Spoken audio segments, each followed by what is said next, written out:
அன்பார்ந்த மை வீத்ரி குடும்ப உறவுகளுக்கு வணக்கம்.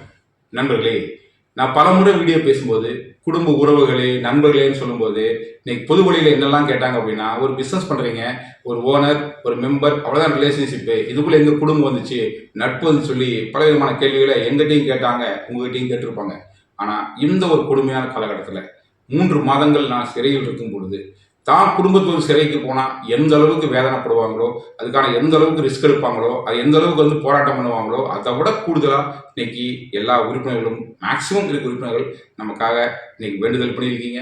நான் சிறையில் இருக்கும்போது நம்முடைய லாயர்ஸ் டீம் மூலிமா எனக்கு தகவல் வரும். இந்த பாத யாத்திரை போகிறாங்க, பால்காவடி எடுக்கிறாங்க, கோயில் அன்னதானம் போடுறாங்க, சர்ச்சில் வந்து பிரார்த்தனை வச்சுருக்காங்க, மசூதியில் வந்து இந்த மாதிரி பிரார்த்தனை போக சொல்லிட்டு பல்வேறு விதமான செய்திகளை எனக்கு அப்பப்போ சொல்லும்போது எனக்கு மிகப்பெரிய நம்பிக்கையாக அந்த 3 மாதத்தை கடக்கிறதுக்கு மிகப்பெரிய சப்போர்ட்டாக அந்த செய்திகள் இருந்துச்சு. ஸோ அந்த அளவுக்கு இன்னைக்கு நிறுவனத்தின் மேலே நம்பிக்கை வச்சு, என் மேலே அன்பு வச்சு, இன்னைக்கு என்னுடைய விடுதலைக்காக இன்னைக்கு முழு நம்பிக்கையோட, ஒரு மிகப்பெரிய பொறுமையோட, மிகப்பெரிய ஆர்வத்தோட ஒரு ஒத்துழைப்பு கொடுத்து இன்னைக்கு எல்லா விதத்திலையும் இருக்கின்ற அத்தனை நாள் உள்ளங்களுக்கும் இந்த நேரத்தில் என் கோடான கோடி நன்றிகளை உங்கள் பாதத்தில் தெரிவிச்சுக்கிறேன்.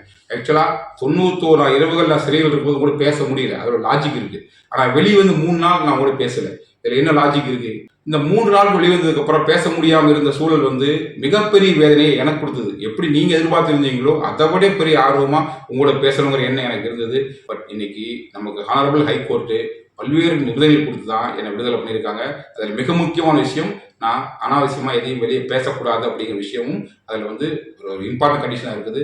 குறைஞ்சபட்சம் ஒரு நன்றியாக உங்கள்கிட்ட சொல்லிட்டு அடுத்தடுத்த விஷயங்களை ஒரு கேப் எடுத்து ரிலாக்ஸேஷன் வாங்கிட்டு உங்கள்கிட்ட பேசலாங்கிறதுக்காக தான் இந்த வீடியோவில் உங்கள்கிட்ட நான் பேசுகிறேன். ஸோ மீண்டும் ஒரு முறை இந்த கொடுமையான காலகட்டத்தில் நம்பிக்கையோடு, பொறுமையோடு இன்னைக்கு நிறுவனத்துக்காக குரல் கொடுத்த, நிறுவனத்தை நல்லா இருக்கும்னு நினச்சி பிரார்த்தனை பண்ணேன்.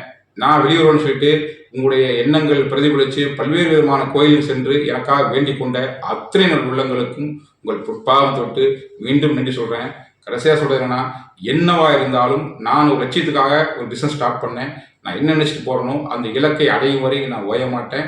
எத்தனை தடைகள் வந்தாலும் என்னுடைய வேகத்தை வேணால் ஸ்லோ பண்ணலாம், காலத்தை வேணால் அதிகப்படுத்தலாம், அந்த இலக்கை அடையும் அந்த முயற்சியை யாராலையும் தடுக்க முடியாது. நல்ல ஒரு லட்சியம், வெல்வது நிச்சயம். நன்றி, வணக்கம். உலகமே ஒரு ஆனந்தம் அடையுமே.